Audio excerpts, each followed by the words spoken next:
अस्सलामुअलैकुम दोस्तों। आप सभी भारतवासियों को मेरी तरफ से यौम आज़ादी की बहुत बहुत मुबारकबाद और शुभकामनाएं। एक बार फिर से कहना चाहूँगा, बहुत बहुत मुबारकबाद। आज ही के दिन हमारा प्यारा हिंदुस्तान अंग्रेज़ों के हुकूमत से आज़ाद हुआ था, जिसमें हम सब के बाप दादाओं ने कुर्बानी दी थी। चाहे वो हिंदू हो या मुस्लिम हो, सिख हो या ईसाई हो, सब मिलकर लड़े थे हिंदुस्तान को आज़ाद करवाने के लिए।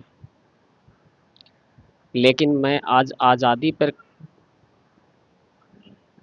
और कुछ नहीं, बस इतना कहना चाहूँगा कि हम जहाँ भी रहें, कहीं भी रहें, दिल से सेलिब्रेट करें इंडिपेंडेंस डे का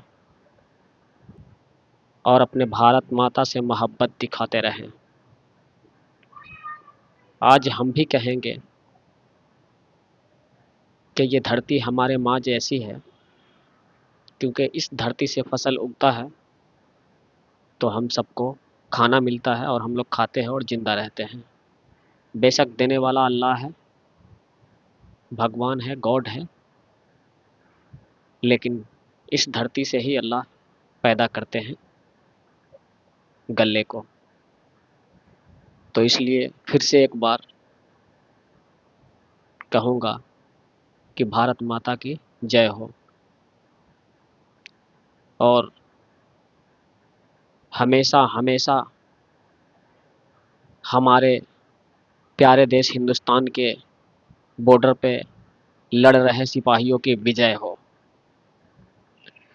अब हम एक मुद्दा आप लोगों के सामने रखना चाहते हैं। आज ही के दिन 1947 में हमारा देश आज़ाद हुआ था। तो आज के दिन झंडा फहराया जाता है ये दिखाने के लिए कि हम आज़ाद हैं, हम पर किसी का कोई वश नहीं चलता। लेकिन कुछ पंचायती राज के प्रतिनिधि हैं, वो अभी भी कुछ लोगों को गुलाम बनाकर रखने की चाहत रखते हैं। जैसा कि हम आप सभी दोस्तों से कह रहे हैं, सर्वे कर लीजिएगा, देख लीजिएगा। अगर मैं गलत बोल रहा हूं तो जो कहिएगा वो हम मानेंगे। सच ये है कि जब पंचायत चुनाव होता है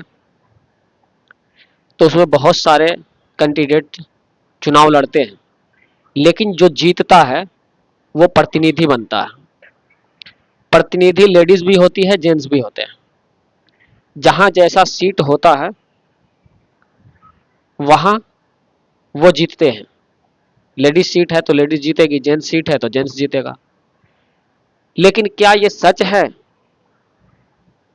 मैं आप लोगों से भी जानना चाहता हूं कि ऐसा होना चाहिए कि जब लेडीज जीत रही है, चाहे वो समिति बने, सरपंच बने, मुखिया बने, वार्ड सदस्य बने, या फिर जिला परिषद बने, या फिर पंच प्रतिनिधि बने, 6 पद होते हैं और उन 6 पदों में किसी भी पद पे अगर लेडीज जीत रही है तो क्या पंचायतों का संचालन करने का हक उसका नहीं है?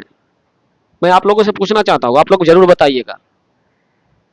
पंचायतों का संचालन करने का उनका हक नहीं है क्या? अगर हक है तो फिर जो लेडीज जीतती है वो पंचायतों का संचालन क्यों नहीं करती है?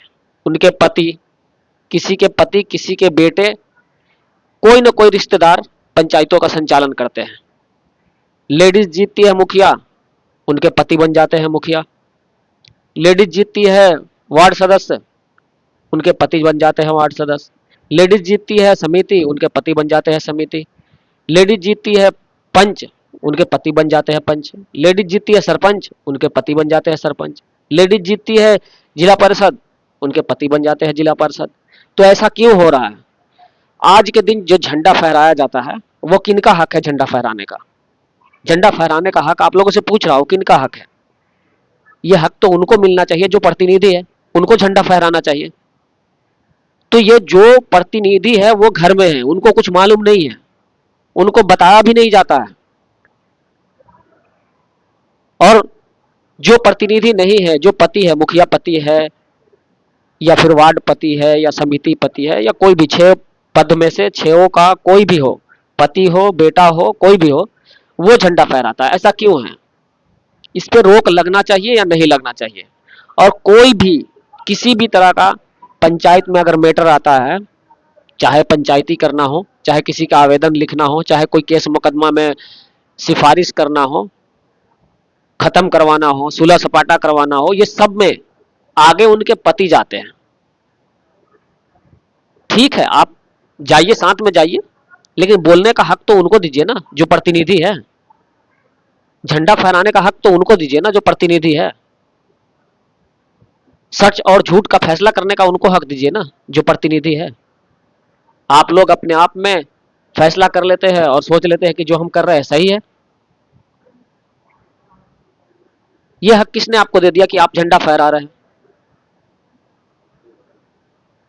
किसी किसी भी किताब में या फिर संविधान के किसी भी आर्टिकल में लिखा हुआ है क्या कि जीते कोई लेडीज पंचायती राज में और पंचायतों का संचालन करे उसका पति या उसका बेटा? बस आप लोगों से सवाल है, जवाब जरूर दीजिएगा।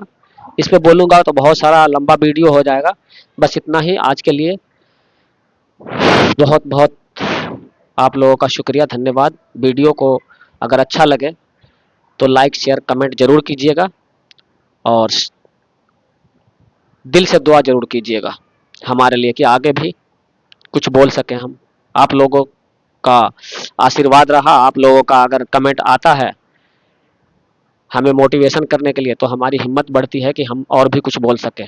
लेकिन ये सवाल जो हमने किया है उसका जवाब जरूर दीजिएगा आप लोग, और इस सवाल को उठाइएगा जरूर। हम ये कहना चाहते हैं कि हर इंसान अपने आवाज को बुलंद करे और पूछे कि जिसने जीता जो प्रतिनिधि है वो झंडा क्यों नहीं फहराते हैं, आप क्यों फहराते हैं?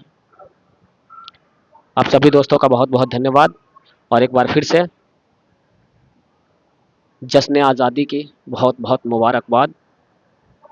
जय हिंद, जय भारत, अस्सलाम वालेकुम।